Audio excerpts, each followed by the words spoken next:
l'Ishimoku. Que dit l'Ishimoku aujourd'hui? Ouais, là on est en échelle de temps monthly. On est en monthly. On regarde un peu où est-ce que ça commence, où est-ce que ça risque de commencer à s'effriter un peu. Donc là, Que sont les signaux qu'on peut atteindre déjà? on voit qu'on se dirige vers le nuage, Déjà. déjà en monthly, qui en général a un signal baissier pour l'Ishimoku une fois que le nuage est traversé. Oui, en fait, il faut être d'accord. Ishimoku sur toutes les échelles de temps, à part les petites échelles de temps, il est ultra bearish pour l'instant. C'est ça, on est en dessous de ces deux lignes, la Tenkan et la Ouais. Kijun. Et même on a aussi La Shikuspan, la Shikuspan bientôt qui va sortir au cours. Comment elle va se comporter, ça on ne le sait pas. C'est ça, dans 2 mois, normalement, on aura un contact si on n'a pas une hausse qui permet de Sauf contourner. si elle surfe sur le cours. C'est ça, comme elle l'a fait en weekly. Ouais, ça on a déjà vu ça. C'est ça. Parfois la Shikuspan, quand elle s'approche du cours, elle fait des choses surprenantes. Mais bon, après, dis-toi que c'est l'action du prix qui fait le mouvement de la Shiku. Donc le prix, il est là, il s'approche du nuage. Il s'approche dangereusement du nuage. Mais voilà, on peut voir que par le passé, une fois qu'on est dans le nuage, on n'y reste pas très longtemps. Ça peut durer 6 mois à peu près, ou un peu plus. Et en général, voilà, c'est une zone de rechargement. Par ici.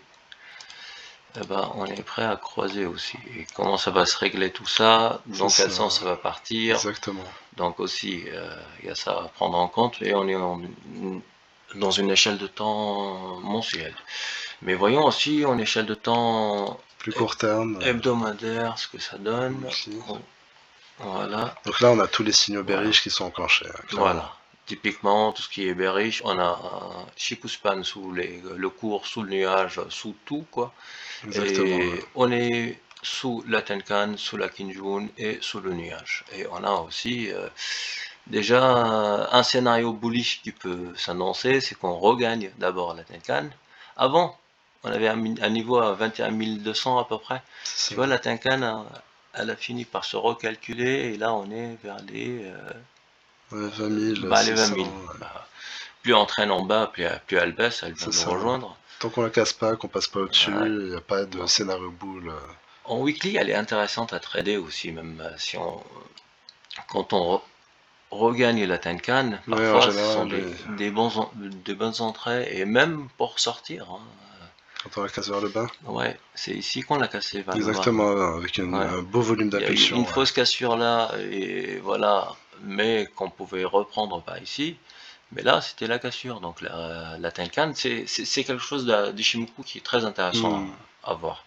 Donc là, ici, elle peut, voilà, on est toujours baissier même sur la Tenkan, qui est une petite unité de temps. Là, ici, on voit que la Shikuspan a contourné le tour, elle l'a totalement évité. Ouais. Ici, jusqu'ici. Ouais. Voilà, c'est que à ce moment-là où vraiment on valide la sortie. Ouais. Je me rappelle avoir vu ça sur d'autres graphiques, sur Chainlink à un moment donné. Mais là, pour l'instant, on va dire qu'on est très baissier. Et là, même la Kinjun, là, elle descend encore un peu, mais on est à 30 000. Au-dessus de 30 000, on est haussier par rapport à la Kinjun, mais en sachant que le signal final, là, c'est qu'il faut d'abord qu'on gagne la Tenkan, Kinjun, qu'on rentre dans le nuage qui est déjà très épais, et sortir en faisant une cassure par rapport à ce niveau-là. La SSB, bien sûr. Et c'est là où on aura la confirmation, parce que la confirmation aussi viendra de la Shiku, parce que tout le temps, quand on regarde un graphique, il faut voir la Shiku Alpha. Je ne sais pas si j'arriverai à dessiner la même chose. Et c'est la Shiku, c'est elle qui doit confirmer. C'est la mémoire du marché qui doit valider. C'est elle qui doit confirmer ici, mais on rentre dans ces zones-là. Dans les 40 000, 44 000, là, on aura tous les signaux bulles qui seront à nouveau validés. Et le marché pourra repartir acheter. Ouais. Mais voilà, on rate un mouvement qui est énorme. Hein. Avant que tous ces signaux soient ouverts, on a un mouvement de plus de 100%. Ouais. 120%. 120%, on va rester en croisant les bras. Voilà, pour valider à 45 000. Donc Ishimoku, oui, c'est très intéressant pour voir, comme son nom l'indique, c'est d'un coup d'œil, regarder, voir le marché d'une manière objective, sans mettre ses émotions, voir, voilà, on est baissier sur l'Ichimoku. Même si on a envie que le Bitcoin soit haussier, on est baissier sur l'Ichimoku. Là, c'est les signaux qu'ils nous donnent. Et ça fait un petit bout de temps qu'ils nous les donnent. Ils ne nous donnent pas non plus à l'inverse des cassures haussières ou un retournement au tournant de marché. Après, est-ce que c'est ça ce qu'il faut prendre en compte maintenant pour prendre une décision d'entrer sur le marché? Ichimoku, il y attendre. C'est ça, des validations, des cassures. Au moins qu'on y va un peu plus en daily, peut-être, pour voir. Mais ça, en daily, c'est un peu piégeux.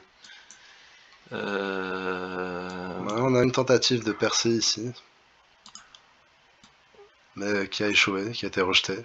On va plonger en dessous du nuage directement. Une autre. Là, le nuage, il forme vraiment une vraie résistance. Là, ici aussi, ouais. On voit qu'il y a un point de contact. Et là, maintenant, c'est en dessous du nuage que ça résiste. Donc voilà, c'est plutôt faible. Alors, toujours dans une sorte de compression. Ouais, mais je pense même que là, le nuage, s'il s'installe, il s'aplatit. Parce que lui, il y a un moment, il va calculer, il va confirmer le fait qu'on est dans un range. Et parfois, le nuage, quand il est dans un range, quand il est plat, l'Ichimoku peut te balancer plein de faux signaux. Hein. C'est ça. Et ça, on peut le voir même en 4 heures. Là. Donc là, il y en a eu plein de signaux qu'on pouvait prendre pour des signaux bullish. Et plein de fausses cassures. Ouais. Oui, mais ce qu'il faut prendre en considération, c'est que le nuage, il a quelle direction? Il est plat. Quand le nuage nous donne une direction précise, ça veut dire que le nuage, s'il est dirigé vers le bas, voilà, donc on sait que la tendance est baissière, voilà. Mais quand il est plat, on est dans un trading range. N'utilisez pas Ichimoku dans des petites unités de temps quand on est dans un range. Vous allez vous faire avoir. Vous allez avoir tout le temps des faux signaux. Et quand le nuage confirme une direction, c'est lui qui donne aussi. Il faut avoir un nuage qui confirme la tendance, qu'il soit haussier ou baissier. Donc là, je ne sais pas si Ichimoku serait la chose la plus pertinente pour attendre un signal d'achat sur le Bitcoin en ce moment. Mais pour l'instant, on est d'accord qu'il faut attendre. Il faut patienter. Pour Ichimoku. Au moins weekly, passer au-dessus, que la Chikuspan passe au-dessus du cours, ou bien des 20 000. Au-dessus des 20 000 ici, effectivement. Ouais. Casser la Tenkan. Ce serait un premier signal haussier pour l'Ichimoku. Oui. Ouais, qui laissera plein de choses à casser au-dessus. Hein. Je veux dire, on n'est pas. C'est pas gagné non plus. Quoi. Tenkan, Kinjun, exactement. SSA, SSB, et la Shikoku jusqu'à ce qu'elle valide. Oui, il y aura beaucoup de temps d'ici là. Personnellement, je n'utilise pas forcément l'Ichimoku au quotidien pour faire des entrées ou des sorties, mais bon, je trouve qu'en monthly, en weekly, il est assez pertinent pour donner les grandes tendances, les points clés du marché. Moi, je l'ai utilisé à un moment, j'ai fait ma petite expérience avec. Il a des défauts et il a des points forts. Donc, pour moi, Ichimoku, dans des grandes unités de temps, pour moi, dès qu'il valide une tendance baissière dans des grandes unités de temps sur une crypto-monnaie comme le Bitcoin, c'est là où je peux me permettre à commencer à faire un DCA petit à petit, gentiment, jusqu'à ce que je commence à avoir des vrais signaux où je peux mettre plus lourd. Et puis après, c'est lui qui te donne des confirmations ensuite. Voilà, ici par exemple, il nous dit d'acheter à ce moment-là. Voilà. Enfin, quand la Chikuspan en tout cas nous dit d'acheter à ce moment-là. Ce qui correspond à peu près. Ouais, la cassure du. Ouais, à peu près à cette cassure ici. Ouais, la cassure un peu plus loin. Oui. Ou un peu plus loin, du coup, bon, voilà, on rate peut-être 200% avant d'entrer sur le marché. Voire 300% ou plus. Alors qu'il y a d'autres signaux beaucoup plus intéressants qui sont vraiment sous les yeux. Exactement, exactement. On peut voir bien avant que l'Ichimoku nous donne tous les signaux boules, quoi. Effectivement.